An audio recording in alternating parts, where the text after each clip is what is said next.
Hello and hello everyone welcome back to my mini blog. तो सबुदिन परी आज भी मु मोर कर्मक्षेत्र को बाहरी चलली।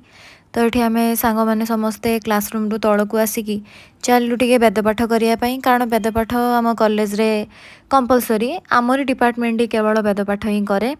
तो एठी प्रियतमा हेतो करछु हो हेतो करथा तापर ये आर्ट ये आर्टिस्ट जदि ये आर्ट करने चाहूँगी ताले मते कमेंट सेक्शन रे निहाती जनबे मु तार नंबर डायरेक्टली कमेंट सेक्शन रे देदेवी।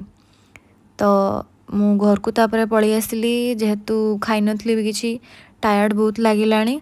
तो माँ एठी मो पई गरमा गरम भेज बिरयानी परसी देथिला।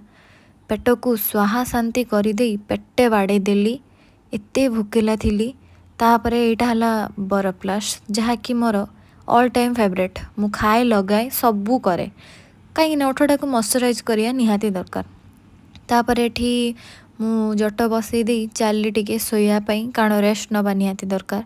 जदि आज भिडियोटी आपण मानकु भल लागिछि ताहले लाइक कमेंट शेयर करिया को जमाई भूलिबेनी। हाँ हाँ सब्सक्राइब करदेवे।